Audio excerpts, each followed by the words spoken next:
North Karachi کی apartment building میں 7 سالہ سارم کی ہلاکت کی تفتیش جاری ہے۔ ابتدائی پوسٹ مارٹم رپورٹ میں بچے کے جسم پر زخموں کی موجودگی کی تصدیق ہوئی ہے۔ اسی بارے میں بات کریں گے نمائندہ جیو نیوز ذیشان شاہ سے۔ ذیشان، ابھی تک کی تحقیقات میں کیا پتہ لگا ہے؟ کچھ معلومات ملی جس سے معمہ حل ہو سکے؟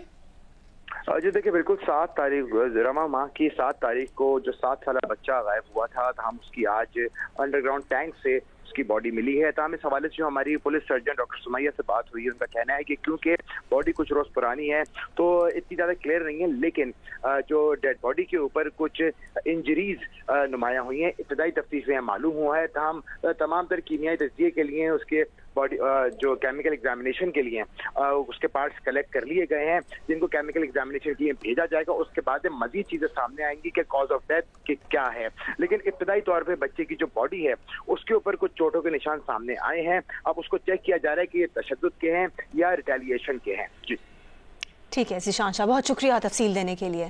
نارتھ کراچی کی اپارٹمنٹ بلڈنگ میں 7 سالہ سارم کی ہلاکت کی تفتیش جاری ہے۔ ابتدائی پوسٹ مارٹم رپورٹ میں بچے کے جسم پر زخموں کی موجودگی کی تصدیق ہوئی ہے۔ اس بارے میں پتہ کرنے کی کوشش کی جا رہی ہے کہ اس کو یہ چوٹیں کس طرح سے آئیں اور اس کی لاش اس ٹینک میں کب سے موجود تھی۔ ابھی بات کریں گے موریتانیہ کشتی حادثے میں گجرات کے متاثرہ گھرانوں میں اب تک 12 افراد کی شناخت ہوئی ہے، جن میں سے 9 جاں بحق جبکہ 3 نوجوانوں کی اپنے گھر والوں سے ٹیلی فونک رابطے کے بعد امید کی کرن پیدا ہو گئی۔ دیکھیے عثمان خلیل کی رپورٹ۔ منڈی بہاؤدین کے 3 نوجوان موریتانیہ کی کشتی میں سوار تھے، حماد، ابرار اور ذیشان۔ اب ان کے گھروں پر افسوس اور خیریت دریافت کرنے کے لیے عزیز و اقارب اور رشتہ دار آ کر گلے لگ رہے ہیں اور رو رہے ہیں۔ ابرار اور حماد کے چچا کا کہنا تھا کہ ایجنٹوں کے خلاف حکومت سخت ایکشن لے، ایجنٹ سبز باغ دکھاتے ہیں۔ خدا کے لیے یہ جو انسانی سمگلر ہیں، ان کے لیے سخت سے سخت قانون ہی نہیں، ان کے خلاف سخت سے سخت کارروائی کی جائے۔ انہوں نے بے تحاشا لوگوں کی جانیں لی ہیں اور یہ ابھی تک بھی یہ رکے نہیں۔ ادھر گجرات میں لالا موسیٰ کے رہائشی ابو بکر کے گھر بھی غم اور دکھ کے مناظر ہیں۔ ابو بکر کے گھر والوں نے ایجنٹ کو 40 لاکھ روپے دیے تھے اور وہ مزید رقم دینے کو بھی تیار تھے۔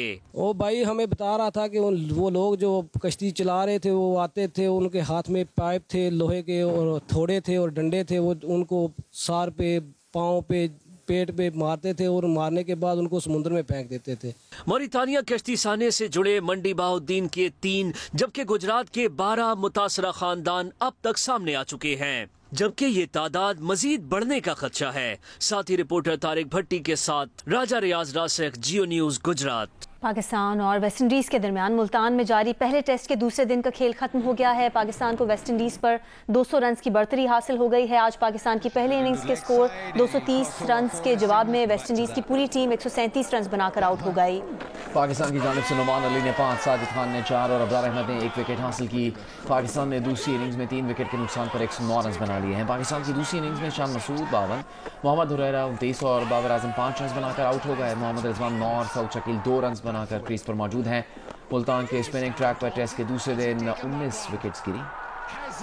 گٹ جوڑ سے 1 دن کے چوزے کی قیمت بڑھائی گئی۔ مسابقتی کمیشن کو شبہ ہے کہ چوزے کی قیمت کارٹل بنا کر بڑھائی گئی ہے۔ ریکارڈ طلب کر لیا گیا ہے۔ صوبائی نظام میں پائی جانے والی خرابی کی نشاندہی کی گئی ہے۔ تفصیلات کیا ہیں ہمارے نمائندے ریاض اینڈی بتائیں گے۔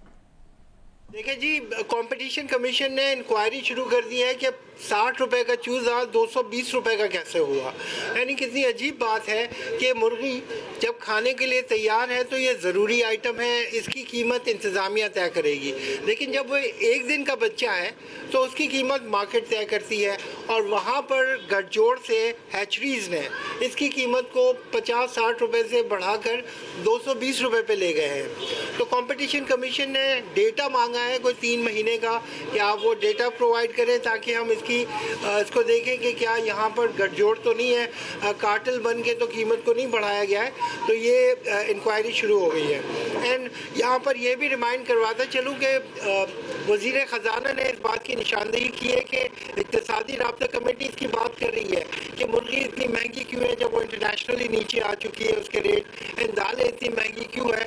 تو اب ایسا لگتا ہے کہ اقتصادی رابطہ کمیٹی جو باتیں کر رہی تھی اس کے اوپر ملکی اداروں نے کام کرنا شروع کر دیا ہے، اینڈ ڈیٹا مانگا گیا ہے۔